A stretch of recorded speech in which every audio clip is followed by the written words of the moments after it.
കൃഷ്ണായ വാസുദേവായ ഹരയേ പരമാത്മനി പ്രണതക്ലേശനാശായ ഗോവിന്ദായ നമോ നമ. ഏകാദശസ്കന്ധം അധ്യായം 14. നമ്മൾ ശ്ലോകം 22 ചെയ്തു. അപ്പോൾ സത്യം, ദയ, ഇതെല്ലാം അനുഷ്ഠിച്ചുകൊണ്ടുള്ള ധർമ്മമോ തപസ്സോ നല്ല ജ്ഞാനമോ ഒന്നും തന്നെ ഭക്തി ഇല്ലെങ്കിൽ ശോഭിക്കില്ല. അതായത് ഭക്തി ഇല്ലെങ്കിൽ വാസനകൾ നശിച്ചിട്ട് ആ ആത്യന്തികമായ മനഃശുദ്ധി വരണമെങ്കിൽ ഭക്തി തന്നെ വേണം, വാസനകളൊക്കെ നശിക്കണമെങ്കിൽ എന്നാണ് നമ്മൾ പറഞ്ഞു നിർത്തിയത്, അല്ലേ? ഭക്തിയുടെ മാഹാത്മ്യം തന്നെയാണ്. ഭക്തി ഇല്ലാത്ത അന്ധക്കരണം തികച്ചും പരിശുദ്ധാവില്ല എന്ന്. കുറേയൊക്കെ പരിശുദ്ധാവും, പക്ഷെ ആ ഒരു വിനയം വരില്ല, ഹംബിൾനെസ് വരണമെങ്കിൽ ഭക്തി തന്നെ വേണം. കാരണം ഭഗവാൻ തന്നെയാണ് എല്ലാറ്റിനും നമ്മൾ അസ്വതന്ത്രരാണ്, ഭഗവാൻ തന്നെയാണ് എല്ലാറ്റിനും കാരണം എന്നുള്ള ആ ബോധം ഇല്ലെങ്കിൽ എത്രയായാലും മനസ്സിൻ്റെ ശുദ്ധീകരണം പൂർണ്ണാവില്ല എന്നാണ് പറഞ്ഞത് നമ്മൾ, അല്ലെ? ഇനി 23 വായിക്കാം. കഥം വിന രോമഹർഷാം ദ്രവതാ ചേതസാ വിനാനന്ദാശ്രുകലയാ ശുദ്ധേത് ഭക്ത്യാ വിനാശയാ. ഇതൊക്കെ ഇല്ലാതെ എങ്ങനെയാണ് ഭക്തി ഉണ്ടാവുക എന്ന് പറയണേ. എന്തൊക്കെ അറിയോ? ഭക്തിയാ വിന, ഭക്തി ഇല്ലാതെ ദ്രവത ചേതസാ വിന, അതായത് ദ്രവിക്കുക എന്ന് പറഞ്ഞാൽ എന്താ?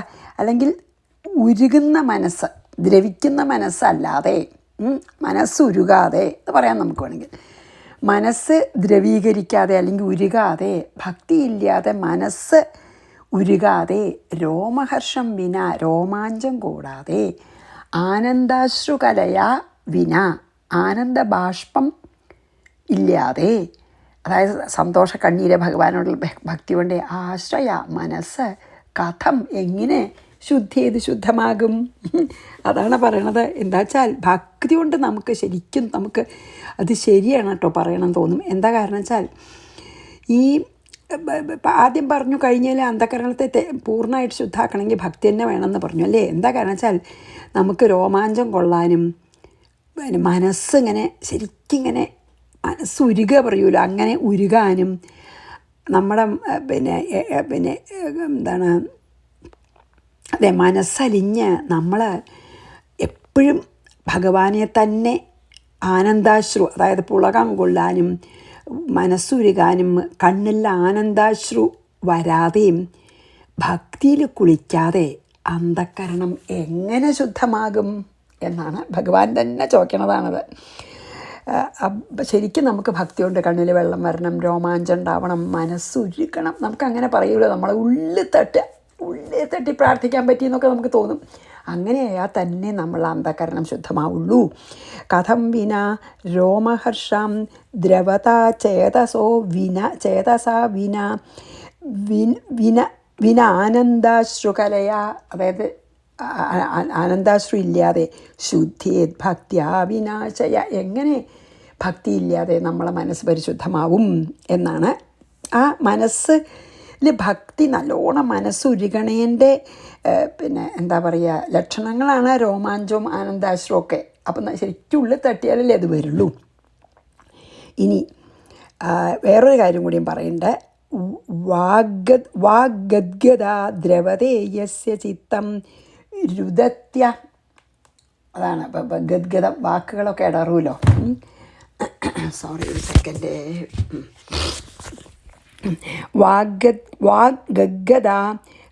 വാഗ്ഗദ്ഗത ദ്രവതേ യസ്യ ചിത്തം രുദത്യഭീക്ഷ്ണം ഹസതി ക്വചിച്ച വിലജ്ജ ഉദ്ഗായതി നൃത്യത്തെ ച മദ്ഭക്തിയുക്തോ ഭുവനം പുനാതി. എങ്ങനെയാണ്? ഭുവനത്തിന് തന്നെ ശുദ്ധീകരിക്കും അങ്ങനത്തെ ഭക്തന്മാരെ.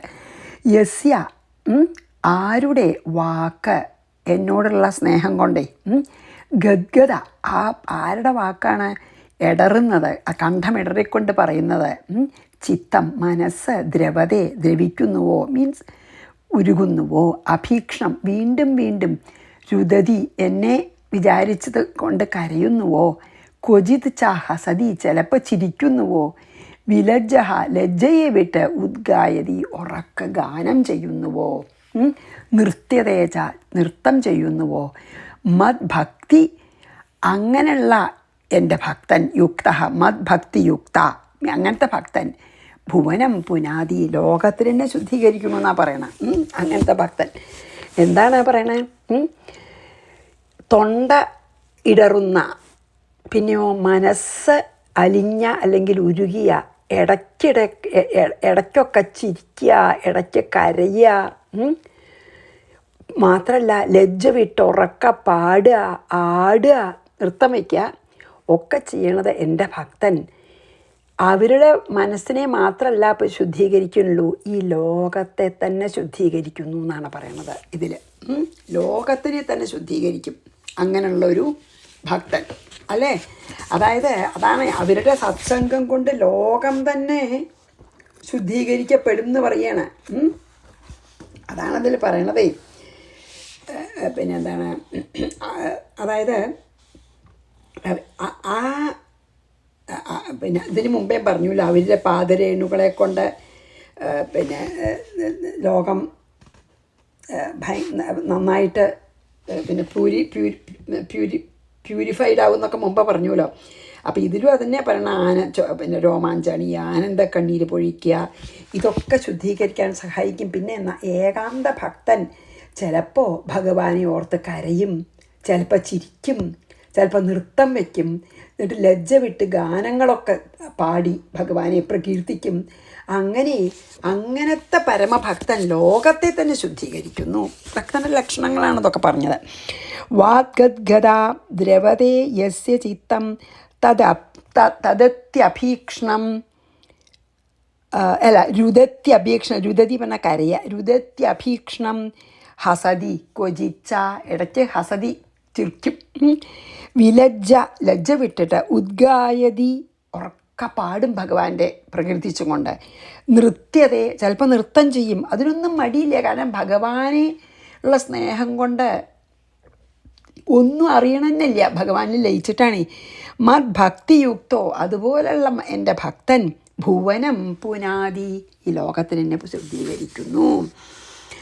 പിന്നെയോ ഭക്തി കൊണ്ട് മാത്രമേ ആത്യന്തികമായിട്ടുള്ള നമ്മുടെ മനസ്സിൻ്റെ ശുദ്ധീകരണം നടക്കൂന്ന് ഒരു ഉദാഹരണത്തോടു കൂടി പറയാണ് 25. യഥാഗ്നിന ഹേമവലം ജഹാദി ധാതം പുനഃസ്വം ഭജതേ ച രൂപം ആത്മാ ച കർമാനുശയം വിധൂയ മദ്ഭക്തിയോഗേന ഭജത്യഥോ മാം. ഇതിലിപ്പോൾ എന്താ പറയുക വെച്ചാൽ, നമുക്ക് ആ അർത്ഥം, വാക്കിൻ്റെ അർത്ഥം നോക്കാം കേട്ടോ. വാക്കിൻ്റെ അർത്ഥം 25 ഇപ്പം ഞാൻ വായിച്ച. അതെ, ഹേമ സ്വർണം, അഗ്നിന തീയിൽ, മാതം ച ഉരുക്കുമ്പോൾ തീയിലിട്ടങ്ങൾ ഉരുക്കിയാലേ, യഥാ എങ്ങനെ, മലമ്മ ജഹാദി അതിൻ്റെ ഉള്ളിലത്തെ മാലിന്യം മുഴുവൻ നമ്മൾ സ്വർണത്തിന് ഉരുക്കിയാൽ മാലിന്യത്തിന് മുഴുവൻ മാറ്റാൻ പറ്റും. തനിത്തങ്കാവും അത്. സ്വം തൻ്റെ വാസ്തവമായ സ്വരൂപം, രൂപത്തിന്, അതായത് തനിത്തങ്കം എന്ന് പറയും. അതായത് ഒട്ടും കൂട്ടില്ലാതെ ഒരു മാലിന്യവും ഇല്ലാതെ എന്താണ് പരിശുദ്ധമായ സ്വർണം. പുനഃ ഭജതേ വീണ്ടും പ്രാപിക്കുന്നുവോ. കാരണം ചളിയൊക്കെ ഉണ്ടായാലും ഉരുക്കിയ ചളി കളയുമ്പോൾ പഴയ പോലെ ആവൂല സ്വർണം. അതായത് ശരിക്കും ഒരു ഇതുമില്ലാത്ത സ്വർണവും കൂട്ടായി. ആത്മാച്ച അതുപോലെ ജീവനും മദ്ഭക്തിയോഗേന എൻ്റെ ഭക്തിയോഗം കൊണ്ട് കർമാനുശയം കർമ്മവാസനയെ വിധൂയ നശിപ്പിച്ച് അല്ലെങ്കിൽ അകറ്റി, അഥോ അതിനുശേഷം മാം ഭജതി എന്നെ പ്രാപിക്കുന്നു എന്നും കൂടിയും പറയണു അല്ലേ. എന്താണ്, സംശയമില്ലാത്ത കാര്യമാണ്. തീയിൽ ചുട്ട് പഴുക്കണ സ്വർണത്തിന് നമ്മൾ തീയിൽ കാണിച്ചിട്ടത് ഉരുകണ പോലെ അത്ര ചുട്ട് പഴുപ്പിക്കുമ്പോൾ അതിലത്തെ മാലിന്യം മുഴുവൻ മാറിയിട്ട് അത് ഒന്നുകൂടി തിളങ്ങും. ആ സ്വർണം വെച്ചാൽ പ്യുവർ സ്വർണ്ണമായി, കൂട്ടില്ല, ഒരു മാലിന്യമില്ലാത്ത സ്വർണം ഒന്നും കൂടി പൂർവാധികം ശോഭയോടുകൂടി തെളിയും അല്ലേ. അതുപോലെയാണ് ആത്മാവ്. ഏകാന്ത ഭക്തി കൊണ്ട് ആത്മാവിലത്തെ മാലിന്യങ്ങളും കർമ്മവാസനയും വെച്ചാൽ നമ്മുടെ ഈ എല്ലാ, അതായത് ഈവൻ ആ ഭക്തിയുടെ ശക്തി കൊണ്ട്, ഭക്തിയുടെ തീവ്രത കൊണ്ട് പ്രാരബ്ധകർമ്മം ഒഴിച്ചിട്ടുള്ളതാണ് ഈവൻ നമ്മുടെ സഞ്ചിത കർമ്മവും ആഗാമിക കർമ്മവും കർമ്മവാസനകളും എല്ലാം വേറെ എന്ത് മാലിന്യങ്ങളാണ് അത് മുഴുവൻ വിട്ട് മാറിയിട്ട് ശരിക്കന്നെ ബ്രഹ്മാനുഭവം ലഭിച്ച് പ്രകാശിച്ച് നിൽക്കും നമ്മുടെ മനസ്സ്. ഏതാ ഭക്തി കൊണ്ട് നിറഞ്ഞാലാണ്. അതാണ് ഇതിൽ പിന്നെ ഭഗവാൻ തന്നെ പറയണത് കേട്ടോ. ഭഗവാൻ തന്നെയാണ് പറയണത്. നമ്മളെ എപ്പോഴും ആലോചിക്കണം, വേറൊരാളല്ല. അപ്പം ഇതിലധികം അതോറിറ്റേറ്റീവായിട്ട് ആർക്കാണ് പറയാൻ പറ്റുക? എന്താ പറയണ വെച്ചാൽ പിന്നെ സ്വർണം തീയിലിട്ടുരുക്കുമ്പോൾ മാലിന്യം എങ്ങനെ നഷ്ടപ്പെട്ട് അത് പൂർവാധികം ശോഭയോടുകൂടി ഇരിക്കുന്നു, അതുപോലെയാണ് ഭക്തി കൊണ്ട് കർമ്മവാസനകൾ അകറ്റിയിട്ടുള്ള ആ ആത്മാവ് ആ പരമമായ ഭക്തി കൊണ്ട് ഭഗവാനെ തന്നെ പ്രാപിക്കുന്നു. അതാണല്ലോ നമ്മുടെ സ്വസ്വരൂപം. അതാണ് ഇവിടെ എന്താണ് പിന്നെ ഉപമ കമ്പാരിസൺ എന്താ അറിയോ? സ്വർണം കുറച്ച് ചണ്ടിയായിട്ടുള്ള സ്വർണം കുറേ വേറെ അല്ലെങ്കിൽ ചെമ്പോ പിന്നെ വേറെ എന്തെങ്കിലും മെറ്റലൊക്കെ കോപ്പറോ ഒക്കെ കൂട്ടിയിട്ടുള്ള സ്വർണം നമ്മൾ എടുത്തിട്ട് അത് ഉരുക്കി കഴിഞ്ഞാൽ അതിൽ കൂട്ടിയിരുന്ന ബാക്കിയെല്ലാം എന്തൊക്കെ വേറെ ലോഹങ്ങൾ കൂട്ടിയിട്ടുണ്ടോ അതിനെയൊക്കെ മാറ്റാൻ പറ്റും. എന്നിട്ട് തനി തങ്കം എന്ന് പറയും. അതങ്ങനെ പ്രകാശിച്ച് നിൽക്കും. അതുപോലെയാണ് നമ്മുടെ സ്വസ്വരൂപം. ഏതാ? ഭഗവാൻ, ആത്മാവ്. ആത്മാവിനെ നമ്മൾ മറന്നിട്ടാണല്ലോ ഇപ്പം അങ്ങനെയൊക്കെ മാലിന്യമൊക്കെ ഉണ്ടാവണതല്ലേ. അപ്പോൾ ആ സ്വസ്വരൂപമാണ് ഭഗവാൻ. അപ്പോൾ ഭഗവാൻ ഇവിടെ എന്താ പറഞ്ഞ വെച്ചാൽ തീയിലിട്ട് ചുട്ട സ്വർണം തനി തങ്കമായി സ്വസ്വരൂപമായ തങ്കമായി തീരുന്ന പോലെയാണ് ഏകാന്ത ഭക്തൻ്റെ പിന്നെ ഭക്തിയുടെ പാരമ്യതത്തെ എത്തിയ ഭക്തൻ തൻ്റെ മനസ്സിലത്തെ മാലിന്യങ്ങളെല്ലാം നീക്കി ഭഗവാനെ പ്രാപിക്കുന്നു. പറഞ്ഞാൽ എന്താ? സ്വസ്വരൂപത്തെ പ്രാപിക്കുന്നു. സ്വർണം ഒറിജിനൽ സ്വർണ്ണമായി തീർന്ന പോലെ ആത്മാവ് ഈ ദേഹത്തിൻ്റെ ഉള്ളിൽ ഇരിക്കണ ആ ആത്മാവ്, ദേഹാഭിമാനിയായിട്ടുള്ള ആത്മാവ് എല്ലാ ദേഹാഭിമാനവും കളഞ്ഞ് അഹങ്കാരം കളഞ്ഞ് എല്ലാ മാലിന്യങ്ങളും കളഞ്ഞ് ഗുണങ്ങൾക്കും കൂടി അതീതനായിട്ടുള്ള സ്വസ്വരൂപമായ ആത്മാവിനെ പ്രാപിക്കുന്നു എന്നാണ് പറഞ്ഞത്. അതുകൊണ്ടാണ് ആ കമ്പാരിസൺ ഈസ് വെരി ഗുഡ് അല്ലേ? അതായത് കർമ്മവാസനകളൊക്കെ ആ ജീവൻ്റെ നശിച്ചിട്ട് ആ തീവ്ര ഭക്തി കൊണ്ട് എന്നെ തന്നെ പ്രാപിക്കുന്നു. അതാണല്ലോ നമ്മുടെ സ്വസ്വരൂപം. അതാണ് 25 പറഞ്ഞത്. വെരി നൈസ് അല്ലേ? അപ്പോൾ ഭക്തി കൊണ്ടല്ലാതെ മറ്റൊരു സാധനം കൊണ്ടും കർമ്മവാസനകളിൽ നിന്ന് നമുക്ക് ആത്യന്തികമായ മുക്തി ലഭിക്കാൻ പറ്റില്ല എന്ന് ഭഗവാനാണ് കേട്ടോ പറയണത്. യഥാഗ്നിന ഹേമമലം മഹാജഹാദീത്മാതം പുനഃസ്വം ഭജതേ ച രൂപം ആത്മാച കർമാനുശയം വിധൂയ മദ്ഭക്തിയോഗേന ഭജത്യഥോ മാം അല്ലേ? അതാണ് ഭഗവാൻ പറഞ്ഞ. ഇനി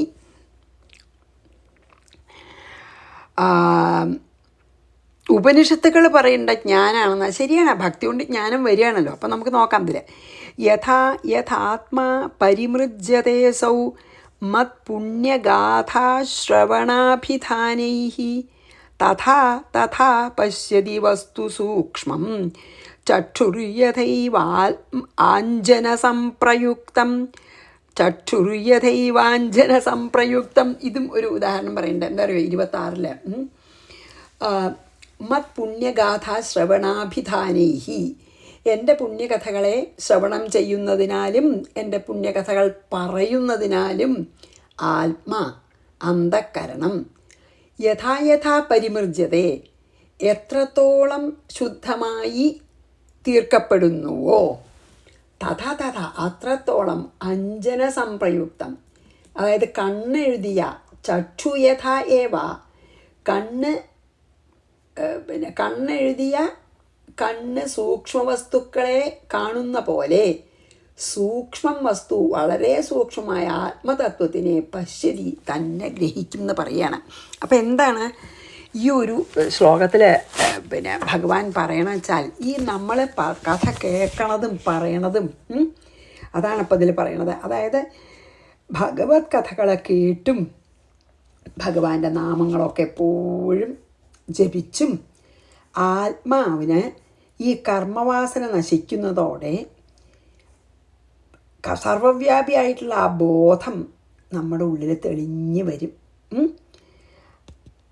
നമ്മൾ പറയൂലോ ഈ കണ്ണെഴുത്ത് നല്ല മരുന്നൊക്കെ കൂട്ടിയിട്ടുള്ള നെയ്യ്, പിന്നെ എന്താ കണ്ണിന് നല്ല സാധനങ്ങളൊക്കെ കൂട്ടിയിട്ടുള്ള കണ്ണെഴുത്ത് എഴുതിയാൽ നമ്മുടെ കാഴ്ച വർദ്ധിക്കുന്നത് പോലെയാണ് ഈ നമ്മളെപ്പോഴും വിഷയങ്ങളാൽ പിന്നെ അശാന്തമായ നമ്മുടെ മനസ്സ്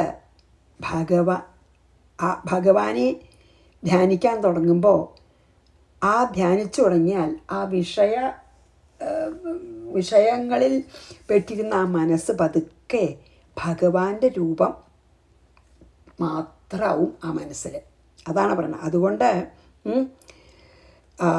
എപ്പോഴും നമ്മൾ ഭഗവാനെ തന്നെ വിചാരിച്ച് ഉറപ്പിക്കേണ്ടതാണ്. കാരണം അല്ലെങ്കിൽ മനസ്സ് പിന്നെയും തിരിച്ച് പോവുമല്ലോ. അതാണ് അതിൽ പറയണത് കേട്ടോ. എന്താ അറിയോ, ഈ പിന്നെ കണ്ണെഴുതുമ്പോൾ നല്ല കണ്ണെഴുത്ത് എഴുതുമ്പോൾ കാഴ്ച വർദ്ധിക്കും എന്ന് പറയും. അപ്പം അങ്ങനെ നല്ല സാധനങ്ങളൊക്കെ കണ്ണിലേക്ക് വേണ്ടതൊക്കെ ചേർത്ത കണ്ണെഴുത്ത് എഴുതുമ്പോൾ നമ്മുടെ കാഴ്ച വർദ്ധിക്കുന്നത് പോലെ ഭഗവാൻ പറയുകയാണ്, എൻ്റെ പുണ്യകഥകൾ കേൾക്കുക, പറയുക, കീർത്തിക്കുക, നാമം ജപിക്കുക, ഇങ്ങനെയൊക്കെ ചെയ്യുന്നത് കൊണ്ട് മനോമാലിന്യം നീങ്ങിത്തുടങ്ങും. അപ്പോൾ മനോമാലിന്യം കുറയും തോറും നമുക്ക് തത്വം ഗ്രഹിക്കാനുള്ള കഴിവ് ഈ മനസ്സിന് കൂടി വരും. അപ്പോൾ എപ്പോഴും വിഷയങ്ങളെ മാത്രം ധ്യാനിക്കുന്ന ഈ മനസ്സുണ്ടല്ലോ, പിന്നെ ഭഗവാനെ സ്മരിക്കുന്ന ആളുടെ മനസ്സ് കുറേശ്ശായിട്ട് വിഷയങ്ങൾ പോവും. അങ്ങനെ നമ്മളെപ്പോഴും ഭഗവത് കഥകൾ പറയുക, ഭഗവത് കഥകൾ കേൾക്കുക, ഭഗവത് നാമം പിന്നെ ജപിക്കുക. ഇങ്ങനെയാവുമ്പോൾ വിഷയം നമ്മുടെ മനസ്സിൽ നിന്ന് നീങ്ങി എപ്പോഴും ഭഗവാനെ സ്മരിക്കുന്നവൻ്റെ മനസ്സ് എന്നിൽ തന്നെ ലയിക്കുന്നു എന്ന് പറയുകയാണ് ഭഗവാൻ. എന്നിൽ തന്നെ ലയിക്കും. അപ്പോൾ നമ്മൾ ഈ അഞ്ജനം എഴുതിയാൽ നമ്മുടെ കണ്ണിൻ്റെ ഇത് വർദ്ധിക്കണ പോലെയാണ് ഈ ഭഗവത് കഥകളാണ് ശരിക്കും പറയാച്ച നമ്മുടെ മനസ്സിൻ്റെ കണ്ണെഴുത്ത്.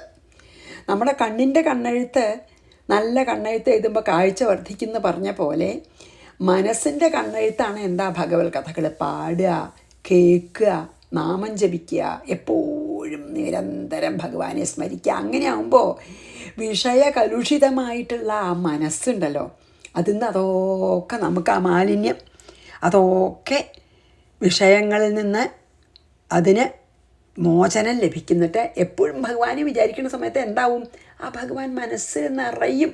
സ്ഥലമില്ല, വേറെ വിഷയങ്ങൾക്കൊന്നും സ്ഥലമില്ല.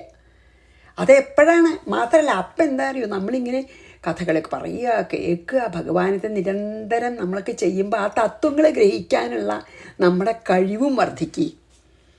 അങ്ങനെ നമുക്ക് കൂടുതൽ മനസ്സിലാവുമ്പോൾ വിഷയങ്ങളെ തന്നെ അകറ്റും നമ്മൾ. അങ്ങനെ ഭഗവാൻ മാത്രമാവും, എന്നിൽ ലയിക്കുന്നു എന്ന് തന്നെ പറഞ്ഞു അല്ലേ ഭഗവാൻ. അതാണിത് പറഞ്ഞത്. ഈ മനസ്സ് വാസന കൊണ്ടുള്ള ചളിയാണ് മനസ്സിലേ. അപ്പോൾ ആ ചളിയുള്ള സമയത്ത് ഭഗവാൻ പ്രകാശിക്കില്ല. പക്ഷെ ഭഗവാന്റെ കഥകളൊക്കെ പാടുക, പിന്നെ പ്രകീർത്തിക്കുക, കേൾക്കുക, ഇതൊക്കെ ഇങ്ങോട്ട് കഴിയുമ്പോൾ മനസ്സ് നല്ല ആ വാസനകളൊക്കെ അകന്നിട്ട് നിർമ്മലാവും. അപ്പം നമുക്ക് ആ ഭഗവാൻ പ്രകാശിക്കും. അല്ലെങ്കിലും പ്രകാശിക്കുന്നുണ്ടേ. പക്ഷെ മനസ്സിൽ മാലിന്യം ഉണ്ടെങ്കിൽ ഇപ്പം നമുക്ക് നമ്മളൊരു ഒരു കുപ്പിയിൽ എന്തെങ്കിലും ഒരു സാധനം വെച്ചിരുന്നു വെച്ചാൽ ആ കുപ്പി 4 പുറമൊക്കെ ചങ്കിത്താണെങ്കിൽ നമുക്ക് പിന്നെ അതിൻ്റെ ഉള്ളിലുള്ള സാധനം എത്ര പ്രകാശമുള്ള ഒരു വിളക്ക് വെച്ച് വെച്ചോളൂ. പക്ഷേ കുപ്പിയുടെ 4 പുറം വളരെ ചണ്ടിത്തുണ്ടെങ്കിൽ ആ വിളക്കിൻ്റെ പ്രകാശം ഒന്നും കാണില്ല നമ്മൾ. അതേസമയം നല്ലോണം അത് തേച്ച് വൃത്തിയാക്കിയിട്ട് ആ വിളക്ക് അതിൻ്റെ ഉള്ളിൽ വെച്ചാൽ പ്രകാശിച്ച് നിൽക്കും. അതുപോലെ ഭഗവാൻ പ്രകാശിച്ചു കൊണ്ടിരിക്കുന്നുണ്ട്. പക്ഷെ നമ്മുടെ ഈ മനസ്സിൻ്റെ വാസനകളാകുന്ന ഈ ചളി കാരണം അത് മറയ്ക്കപ്പെട്ടതാണ്. അപ്പോൾ അത് പ്രകാശിക്കില്ല. പിന്നെ നമ്മളിങ്ങനെ ഭഗവത് കഥകൾ കേൾക്കുക, പറയുക, നാമം ചെല്ലുക ഒക്കെ ആകുമ്പോൾ പതുക്കെ മനസ്സ് നിർമ്മലാവുമെന്ന് മാത്രമല്ല, തത്വം ഗ്രഹിക്കാനുള്ള കഴിവും ഉണ്ടാവും. അപ്പോൾ ഈ സച്ചിദാനന്ദ രൂപം തന്നെ പ്രകാശിക്കും. പിന്നെ ഒന്നും വേണ്ട. അതായത് ജ്ഞാനം, ഭക്തിയിൽ നിന്ന് ജ്ഞാനം ഉണ്ടാവും തന്നെ. അതാണ് ജ്ഞാനം കൊണ്ട് തന്നെ നമുക്ക് ശരിയാണ് മോക്ഷം കിട്ടുള്ളൂ എന്നുള്ളത് വളരെ ശരിയാണ്. പക്ഷേ ആ ജ്ഞാനത്തിലേക്കുള്ള മാർഗം ഭക്തി കൂടെ പോകാൻ വളരെ എളുപ്പമാണ്. അതാണ് ഇതിൽ പറയണത് കേട്ടോ. ഇനി അപ്പോൾ ഇത് പിന്നെ ഭഗവാൻ 26 വായിച്ചിട്ട് നോക്കട്ടെ, സമയം 27 ചെയ്യാം. യഥാ യഥാത്മാ പരിമൃജ്യതേ സൗ മത്പുണ്യഗാഥാശ്രവണാഭിധാനൈഃ തഥാ തഥാ പശ്യതി വസ്തു സൂക്ഷ്മം ചക്ഷുര്യഥൈവാഞ്ജനസംപ്രയുക്തം. 27 വിഷയാൻ ധ്യായതശ്ചിത്തം വിഷയേഷു വിഷജ്യതേ രാമനുസ്മരതശ്ചിത്തം മാമനുസ്മരതശ്ചിത്തം മയ്യേവ പ്രവിലീയതേ. എന്താണ് പറയണത്? 27 വിഷയങ്ങളെ ധ്യാനം ചെയ്യുന്നവൻ്റെ ചിത്തം മനസ്സ് വിഷയേഷു വിഷയങ്ങളിൽ തന്നെ വിഷജ്യതയെ ബന്ധപ്പെടുന്നു. സംശയമില്ല, എപ്പോഴും വിഷയങ്ങളെ പറ്റി വിചാരിക്കുന്നവരുടെ മനസ്സിൽ വിഷയങ്ങൾ തന്നെ ഉണ്ടാവുള്ളൂ. മാമനുസരത എന്നെ സ്മരിക്കുന്നവൻ്റെ ചിത്തം മനസ്സ് മയ്യേവ എന്നിൽ തന്നെ പ്രവിലീയത ലയിക്കും. ഭഗവാൻ പറഞ്ഞത് എന്താ വെച്ചാൽ നമ്മുടെ മനസ്സ് എന്തിനെ പറ്റിയാണ് എപ്പോഴും ആലോചിക്കണത്, അതുകൊണ്ട് നിറയും. വിഷയങ്ങളെപ്പറ്റി ആലോചിക്കുന്നവരുടെ മനസ്സ് വിഷയങ്ങളാൽ നിറയും. എന്നെപ്പറ്റി ആരാണ് എപ്പോഴും നിരന്തരം ആലോചിക്കണ അവരുടെ മനസ്സ് എന്നാൽ നിറയും. അത് വളരെ എളുപ്പമുള്ളൊരു യുക്തിയാണല്ലോ, ലോജിക്കല്ലേ. നമ്മളെപ്പോഴും ഭഗവാനിൽ നിന്ന് ആലോചിക്കണില്ല, എല്ലാം വിഷയങ്ങളുടെ കാര്യം ആലോചിക്കണ വെച്ചാൽ പിന്നെ അതന്നെ ഉണ്ടാവുള്ളൂ മനസ്സിൽ. നേരെ തിരിച്ച് നമ്മൾ കഥകൾ പറയുക, കേൾക്കുക, പിന്നെ എന്താണ് പാട്ട് പിന്നെ സ്തോത്രങ്ങൾ ചൊല്ലുക, പിന്നെ എന്താണ് കീർത്തനം പാടുക, ഭഗവത് കഥകൾ വായിക്കുക, കേൾക്കുക, ഇത് ചെയ്താൽ എന്താ മനസ്സിലെപ്പോഴും ഭഗവാനാണ്. അപ്പോൾ അതാണ് ഭഗവാൻ പറയണത്, നിങ്ങളുടെ മനസ്സ് എന്ത് ചെയ്യണോ അതാണ് നിങ്ങളുടെ മനസ്സിൽ നിറയുക. വിഷയങ്ങൾ നിറച്ചാൽ, വിഷയങ്ങളെപ്പറ്റി ചിന്തിച്ചാൽ വിഷയങ്ങളാൽ നിറയും. എന്നെപ്പറ്റി സ്മരിച്ചാൽ എന്നാൽ നിറയും. അതിൻ്റെ അർത്ഥം എന്താ? നമ്മളോട് പറഞ്ഞത് എന്താ? എന്നാൽ നിങ്ങളുടെ മനസ്സ് നിറയണമെങ്കിൽ പറ്റുന്നത്ര എന്നെ സ്മരിക്കൂ. അതാണ് ഇതിൻ്റെ ഒരു പിന്നെ അഡ്വൈസ് അല്ലേ. വിഷയാൻ ധ്യായതശ്ചിത്തം വിഷയേഷു വിഷജ്യതേ മാമനുസ്മരതശ്ചിത്തം മയ്യേവ പ്രവിലീയതേ. ഇനി 28 തസ്മാദ് അസദഭിധ്യാനം യഥാ സ്വപ്നമനോരഥം ഹിത്വാ മയി സമാധൽസ്വ മനോ മദ്ഭാവഭാവിതം. 28 തസ്മാത്, അതായത് ഈ വിഷയങ്ങളെ നമ്മളെപ്പോഴും വിഷയങ്ങളെപ്പറ്റി വിചാരിച്ചാൽ അത് സംസാരത്തിന് കാരണമാവും. പിന്നെയോ എന്നെ ധ്യാനിക്കുന്നത് കൊണ്ട് എന്നെ പ്രാപിക്കാനും കാരണമാവും. അതിനാൽ തസ്മാത് വെച്ചാൽ ആ തസ്മാത് എന്ന് പറഞ്ഞ അർത്ഥം എന്താ വെച്ചാൽ മുമ്പത്തെ ശ്ലോകത്തിനെ പറ്റി പറയുകയാണ്. അതായത് വിഷയം ധ്യാനിച്ചാൽ നമുക്ക് സംസാരം ആവും, ഭഗവാനെ ധ്യാനിച്ചാൽ ഭഗവാനെ പ്രാപിക്കും. സ്വപ്നമനോരഥാൻ യഥ, സ്വപ്നവും മനോരാജ്യവും എന്ന പോലെ